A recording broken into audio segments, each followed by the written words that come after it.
Mayado ang taong bayan sa nangyaring tila ba pagpapaubaya? Paubaya ba o katatakutan ng Senado? Masamang balita na ipinababalik ng Senado sa Kongreso. Sa Kongreso, ang impeachment complaint. Tila po ba mga kababayan, nagpapatay, mali siya na lamang ang Senado sa nangyari ngayon. At tila po ba mga kababayan ko, tila po ba mga kapatid, na gusto na lang limutin sa limot ng taong bayan ang mga nakaw na yaman. Dapat nga ba natin itong pagmasdan? O talagang dapat ba natin itong pag-usapan? Ngayong araw at umaga tanghali na ito, kung nasan man kayo naroroon, pakinggan natin yung mga dahilan ng mga senador kung bakit dapat ibalik sa Kongreso, mga kababayan ko, ang impeachment complaint kay Sara Duterte. At kayo na ang bahalang humusga kung dapat nga ba itong mga to, mga kababayan ko, ay ibalik sa Kongreso. Ito, panoorin yung maikling video na to.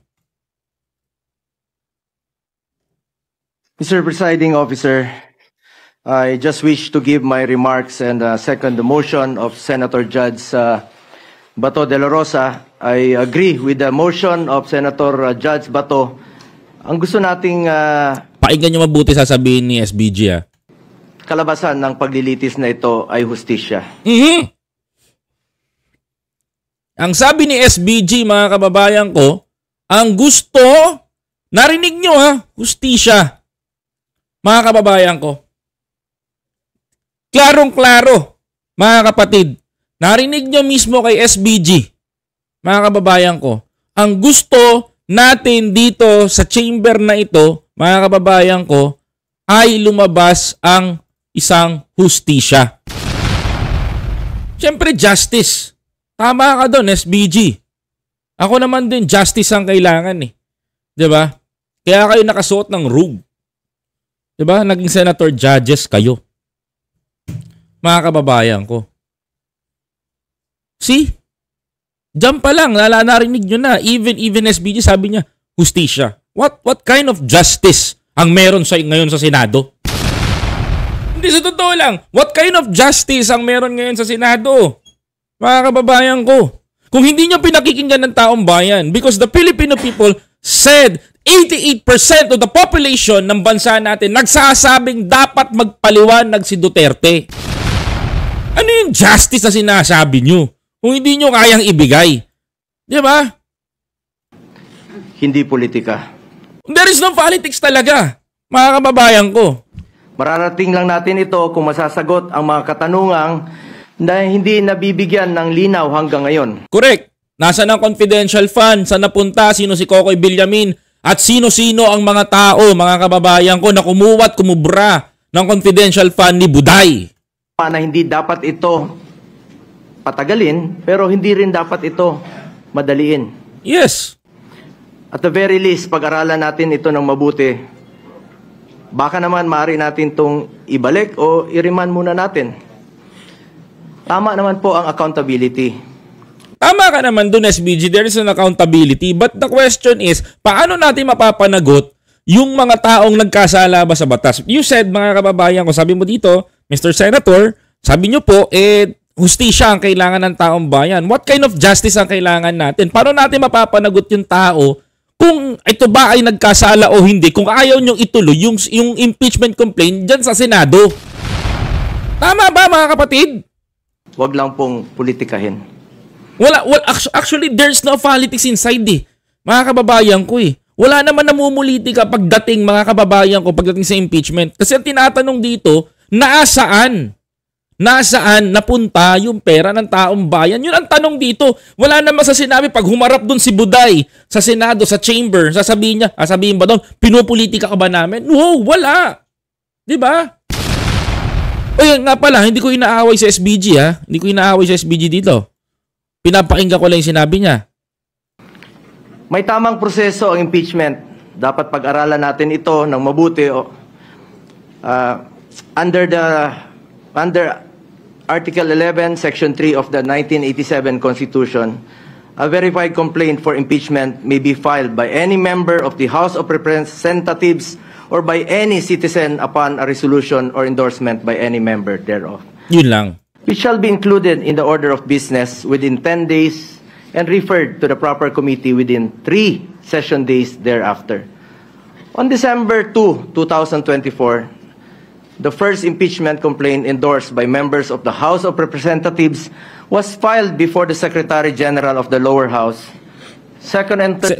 The first is kasama ko si Kong Laila de Lima. Tsaka si Akbayan Party's Congressman Percy Sendanya. I was there nung pinail yan. Siyempre kasama ang Magdalo. Impeachment complaints were filed in the succeeding days duly endorsed by members of the House.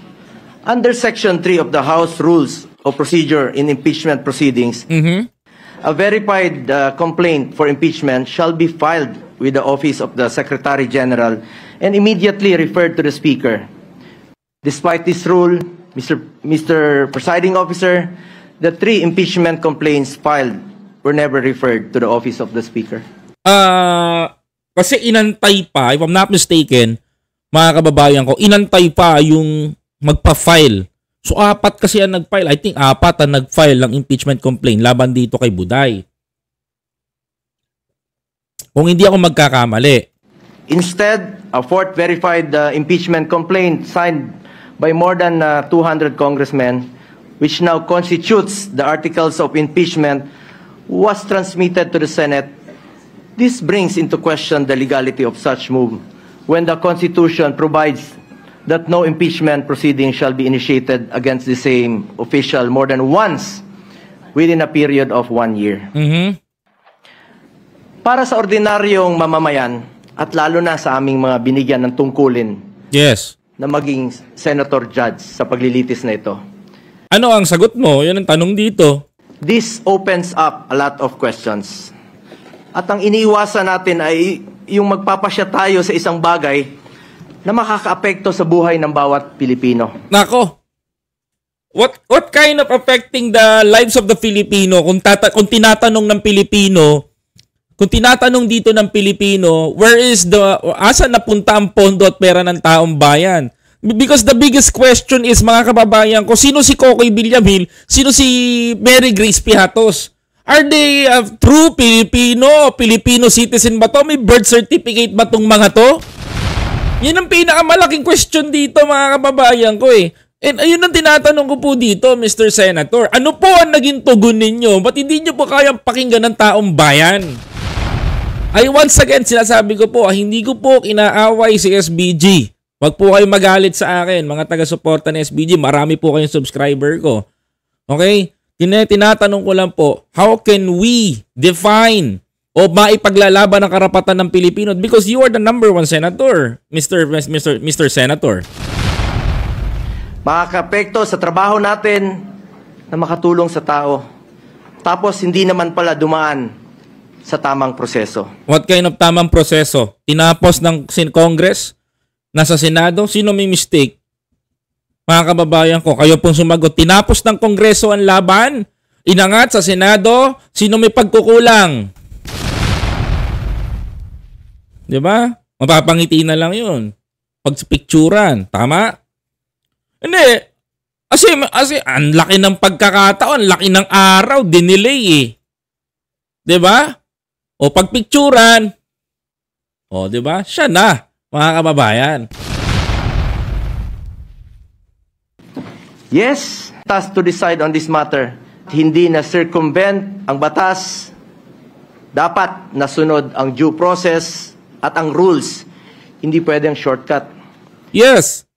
Hindi naman talaga pwedeng shortcut eh. Ako, one of my instinct is hindi man matuloy ito ngayon, but pwedeng gawin after the SONA ni Pangulo. Pero malaking laban niya. Kailangan manalo ni House Speaker Martin Romualdez. Justice delayed is justice denied?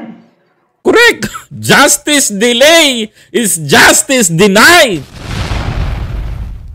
Sa wakas, SBG, papalakpakan ko to. Justice delay is justice denied. Alam mo, first time ko narinig lumabas sa bibig niya to, first time ko din pinalakpakan to, ha. Alam mo, sa pool dito si ano eh. Sa pool dito si Keso. Mga kababayan ko, justice delay is justice denied. And justice conducted the wrong way is no justice at all. Huh? Yes, sabay tutok kaya. Oh shit! Oh my God! Sabay tutok ng camera doon. Pagkasabi ni Senator Bongo, justice delay is justice denied, and justice ganito, blah blah blah. After nung pagkakasabi niya, di nyo napansin, tinuto kay Escudero. Oh my God! Ano to?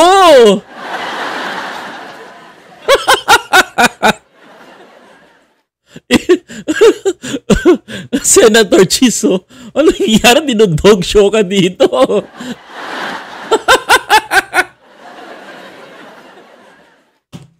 Minsan di ko alam kung paano ako papalakpakan to si Go eh. Kasi tignan mo mga kababayan, baka siguro sabi ni Go, kasalanan mo to, Chis eh. Loko-loko kay. Parang gano'n ako gano'n. Tingnan mo tinutok ng bigla kay ng kamerang gano'n. Anong nangyari sa tatlong naunang impeachment complaints? Pero nahihiwagaan ako dito kay Go ngayon eh. I think I smell something fishy. Yeah, tama kayo doon. Kung iniisip nyo, may naaamoy ako dito. Mga kababayan ko. Para sa akin, naaaurahan ko siya. Naaaurahan ko siya na parang pagdating ng araw, gusto nitong tumakbo bilang presidente. Yeah, nakikita ko, mga kababayan ko. Tuloy. Bakit hindi ito agad na-refer sa Speaker's Office? Bakit hindi ito isinama sa order of business within 10 session days? At bakit hindi ito inirefer sa tamang komite within 3 session days after its inclusion in the order of business as mandated by our Constitution? Kasi nga, justice delay is justice denied. Pero napansin ko lang kasi si Senator Amy, si Robin, si Cynthia Villar, si Sen Cynthia, hindi naka-robe. And Senator Bato and Bongo, nakasuot ng robe. Kasi, para sa akin hindi nagsuot ng robe yung mga yon kasi ayaw talaga na ng impeachment. And Senator Go and Bato using robe. Mga kababayan ko. Medyo curious ako doon. Napansin nyo ba? Sino nakapansin nun, mga kababayan ko? Pag napansin nyo yun, lupit nun. Very questionable lang. Missing link na gano'n yun talaga, mga kababayan. Uy, please don't forget to like this live stream. Paki-like po yung live stream natin ngayon, mga kababayan ko. Tuloy. Tila dinrable lang ito at hindi pinaandar ang shot clock. Parang hindi po ma-technical sa oras. Sa basketball nga, hindi pwedeng puro dribble lang. May shot clock po yan. At may oras na dapat mong obserbahan. Siyempre, di ka pwede mangitlog. Pangalawang issue na dapat bigyang linaw ay kung maaari bang tumawid ang impeachment case sa 20th Congress. Yan. This is the first time in our history that an impeachment case was filed nearing the expiration of a legislative Congress. Hindi sa tingin ko, pasok pa rin because there is a constitution na pinaglalaban-labanan eh. Because under the constitution, hindi naman election body si Hindi naman si election body yan, hindi naman batas yan. So impeachment yan, kailangan mo mag-concede. Yun yung ginawa nyo ngayon. Yung ginawa nyo ngayon, nag-concede kayo bilang bilang impeachment court, yung Senado. Ang ginawa nyo lang, nilaro ng mga senador yung impeachment. Ginawa nyo, pinabalik nyo ngayon sa Kongreso. What does it means, mga kababayan ko? Ang malinaw sa akin ito kasi ngayon, hindi tayo pinakinggan ng Senado. Binasura ng Senado ang boses ng mamamayang Pilipino. Because, mga kababayan ko, sino bang gumawa ng impeachment? Taong bayan. Mga kapatid, taong bayan. Sino ang taong bayan? Ang ating mga representative sa Kongreso. Tuloy.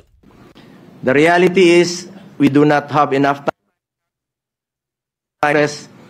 Mag-aabot na po ang 19th at 20th Congresses at magkakaroon na ng news June 30. Maging tayo, hindi magkasundo kung paano bang tumawid ito sa next Congress o hindi. Mr. Presiding Officer, ilan lang po ito sa katanungan na legality na hindi pa nasasagot. Mayroon pa pong pending sa Supreme Court challenging the legality of the impeachment case. Baka masayang lang ang oras natin dito if in the end, this complaint suffers from constitutional infirmities. Correct. Let us focus on what is important for our people that we serve. Hustisya sa tamang paraan at serbisyo na makakatulong sa mga Pilipino. Wala naman ang masabi kay Go kasi kahit na may problema si Go, maraming may mga kalokohan din siya. Ang tinitignan ko na lang sa kanya right now, mga kababayan ko, is yung mga batas na ginawa niya para sa tao. Well, wala naman akong doubt doon because nakikita ko naman sa ospital. But, hindi pa rin ako sang-ayon sa kanya. Po ang kailangan ng taong bayan. Yun ang dapat pagtuunan ng pansin. Mr. Presiding Officer, para sa akin, mas mabuting unahin natin ang tunay nating trabaho. Ang pagseserbisyo sa taong bayan, maraming nasasayang na oras sa isyong ito na hindi naman mapapakinabangan ng ordinaryong Pilipino. Ha? Pinagpapaliwanag si Sara Duterte. Oo. Kasi bakit? Takot, marami siguro. Baka mga takot kayo na may malalaman na matutuklasan. Kaya binobolan yung taong bayan. This issue has already been too divisive. Ilang buwan na po. Mag-focus sana tayo sa pangunahing mandato ng lehislatura. Ang gumawa ng mga batas at magsulong sa mga programa na tunay na tutugon sa mga pangangailangan ng ating mga kababayan, lalong-lalo na po yung mga mahirap at walang ibang malalapitan kundi ang gobyerno. Alam mo, in fairness to Go, isa rin ito sa mga pinakamabigat na makakalaban ng tatakbong presidente sa 2028. Yes, mga kababayan ko, isa rin ito sa mabigat, pinakamatunog na makakalaban, mga kababayan ko, ng pinakamabigat sa 2028. But for me, mga kababayan ko, yan ang sinasabi ko. I just want you to know, guys, mga kapatid, na despite of the controversial na pagtapon ng Senado, mga kababayan ko, sa impeachment ni Sara Duterte sa babalik ng Kongreso, isa itong malaking kataksilan for the Filipino people. Andiyan kayo, trabaho niyong gumawa ng batas. Trabaho nyo rin pakinggan ng taong bayan. Hello po, Tita Emily Sipagan. Magandang gabi po. Diba? Trabaho nyo yun. Diba? Pero if ito yung reason ninyo na idadahilan nyo sa taong bayan, hindi naman pwede na pakinggan. Kasi tandaan natin, mostly ng mga politiko ngayon was corrupt. Diba? Alam natin yan. I'm not saying na itong senador na to, ganun. But wala akong pinagbibintangan. Okay? Pero most of the politician right now, corrupt. Diba? Imagine ninyo, confidential fund yan eh. Sabi natin confidential fund pa yan, pero karapatin pa rin ng taong bayan sa napunta yan. Diba, natuklasan pa sino si Kokoy Villamin, sino si ganito, sino si ganyan. Sko. Marami pa pong mga pending bills pa po. Hanggang ngayon na hindi pa natin natatapos with one working day na lang po. Baka hindi pa po may papasa. At sabi ng kababayan natin, walang mangyayari sa programa kung may mga magnanakaw sa pondo. See? Ayan ang taong bayan, nagsasalita. Ito po ay mapapakinabangan ng mga kababayan natin. Dapat yan po ang ating unahin.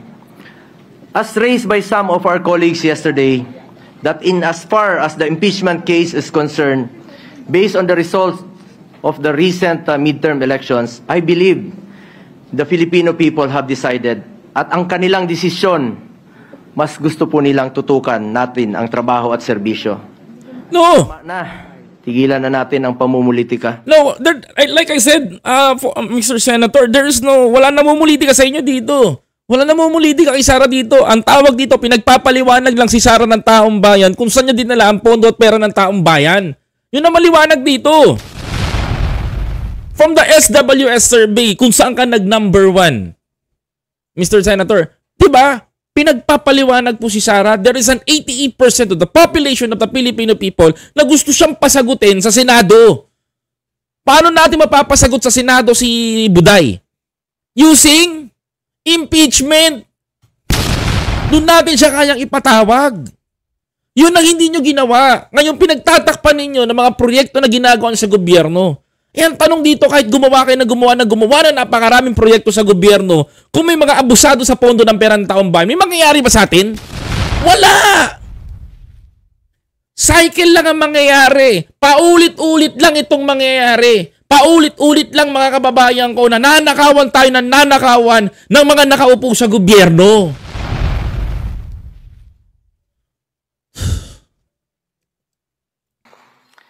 Tatlong taon na lang po matatapos na ang termino ng Vice Presidente. Election na naman at antayin nyo lang sana. Ang importante sa ating mga kababayan... Hindi. Kailan pa namin naantayin? Sa akin hindi, sorry po Mr. Senator Hindi ko matanggap yung 3 years na lang naman si Sara. Antayin na lang natin. Antayin ko pang magpuyos ang galit ng taong bayan sa pa-travel, mga kababayan ko. Ganun ba yun? Antayin ko pa po ba? Antayin ko pa po ba yung magpuyos ang galit ng taong bayan sa pa-travel? Kuala Lumpur! Andun siya ngayon. Ay may pagkain sa kanilang hapagkainan. May matibay na healthcare system na kayang tumugon sa pangangailangan ng may sakit, disenteng trabaho at marangal na pagkakakitaan, dekalidad at abot kayang edukasyon at ang katiyakan at panatag na ligtas silang makakauwi kahit sa gabi. No? That is common. Trabaho nyo yan eh. Pero dapat, huwag yung idahilan yan yung mga batas na yan sa pagpapasagot kay Buday patungkol sa mga pera na hindi niya maipaliwanag kung saan niya dinala. That's the very clear na tanong. Yung paggawa ng legislative na batas ninyo, kailangan ninyo, matagal na kayo nandiyan sa Senado. Ipatupad yun, dapat ipatupad. Napapatupad nyo yan. Huwag nyong bagalan ng proseso. Ay, naku. Mga kababayan ko, di ko alam kung anong...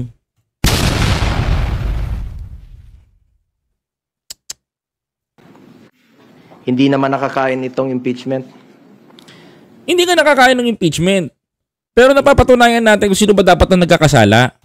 Sana pwede ninyong ikonsidera at the very least, bago tayo maglitis dito, siguraduhin muna natin na nasa tama na prosesong tinahak natin dito. At the very least nga, sabi ko, marahil pwedeng ibalik o i-remand muna na ito sa pinagmulan sa House of Representatives dahil marami pang ang katanungan ang legally hindi nasasagot. Mas mabuting siguraduhin natin na sumunod sa proseso ang anumang kaso na ating diringgin para hindi masayang ang ating oras. Sangayon po ako na hindi natin ito dapat patagalin. Kahit si Vice President Sara Duterte gusto naman harapin ang kaso, ngunit wala ring dapat may gusto na madaliin po ito. Hindi, paano nga natin mapapasagot yan kung binabagalan ninyo? Ano? Ganito kasi mangyayari dyan. Yung impeachment complaint, Mr. Senator, pag pinatagal na, mamamatay ang issue na yan eh. Pag ano, hanggang patagal, matatabunan ng kung ano. Ang hirap balikan yan. Diba? Tuloy. Paano kung magsimula na tayo ngayon at magdesisyon ang Supreme Court na unconstitutional ang ginawang procedure ng House of Representatives? Paano kung sabihin nila na hindi pwedeng tumawid sa 20th Congress? Ano ang magiging aksyon natin? This puts us in a possible conflict with the decision of the Supreme Court. We must be prudent about this matter. Mr. Presiding Officer, I just want to reiterate, hindi ko po tinatalikuran ang aking sinumpaang mandato. Tungkulin ko yan as Senator. Ano daw? Hindi mo tinalikuran? Judge, kahit araw-araw tayong maglitis dito, but we would also be remiss of our duty kung hindi natin siguraduhin na dumaan ito sa tamang prosesong nakasaad sa ating konstitusyon. Nako. Hindi daw dumaan sa tamang function at di dumaan. Paano nakatago sa Senado yan kung di dumaan sa tamang sa proper constitution? Alam mo, klarong-klaro sa mata ng tao ngayon. Dinelay ninyo yung proseso, hinayaan nyo ng ganito, and this is the fault. Ito, kasalanan to ni Kasalanan to ni Quezon. Yari ka dito. Yari sila dito. Mga kababayan ko. At kilala ko po ang mga Duterte, Mr. Presiding Officer. Hindi sila tumatakas sa accountability. Hindi sila tumatalikod sa hamon ng buhay. Hindi sila tumatalikod sa kanilang tungkulin. Justice delay is justice denied. Sinabi niya rin yan kanina eh. Maliwanag eh. Maraming beses nang sinabi ni dating Pangulong Duterte, binida mo pa. Nahanda nga siyang sumagot at harapin ang mga inaakusa sa kanya, pero dito po sa ating bayan, hindi sa ibang bansa. Magkaiba naman kay Duterte tsaka kay ano. Si Duterte kinasuhan sa ibang bansa. So supposed to be international community nagkaso sa kanya. Ba't mo lilitisin din sa Pilipinas? Sa ICC siya nagkasala. Hindi mo ito sa Netherlands. Nabanggit din po ni Vice President Sara Duterte na handa siyang harapin ang impeachment case laban sa kanya. Hindi ito issue ng pagtakas sa accountability. Ang gusto natin dito, siguraduhin na nasunod ang tamang proseso. We must respect and abide by the procedure laid out in our Constitution. Hindi pwedeng mamili lang tayo ng mga provision na ating susundin. Nakakatawa. Mga kababayan ko. We are all bound to the rule of law and we must follow due process. That is all, Mr. Presiding Officer. My God. Thank you, Senator Go. Before Senator Ontiveros. Alam nyo, ngayon nyo nakita yung totoong kulay ng Senate. Kaya pala matapang tong isa. Palipad-lipad na lang pa Kuala Lumpur ngayon. Kasi alam nyo na lalaruin niya. Now, mga kababayan ko, paano titino yung bansa natin kung ganito ang nakikita ninyo? Kung ganito yung mga tao na pumoproteksyon dito. How can we defend our country for those senators na nakakagigil? Mga kababayan. Kayo nang bahalang musga. Kayo nang bumerada. Pero sabi ko sa inyo, mag-iinit ang taong bayan, magagalit. At itong galit na to ay magmamarka sa kasaysayan. Hindi na ako nagtataka sa mga susunod pang mangyayari. Mga kababayan ko, dapat pinakinggan ng Senado. Ang opinion ko talaga, pinakinggan ng Senado ang hiling ng taong bayan. Because, like Senator Go said, justice delay is justice denied. mga kababayan ko. Sa bibig niya mismo nang galing yon. And mga kababayan, nawalan tayo ng pakiramdam ko, nawalan tayo ng justice pagdating sa pagtatanong sa accountability ng isang politiko sa bansa. Mga kababayan, sampal to sa Kongreso na ibalik sa kanila yung impeachment complaint laban sa tao, mga kababayan ko, na inaakusahan nagnakaw ng pera ng taong bayan.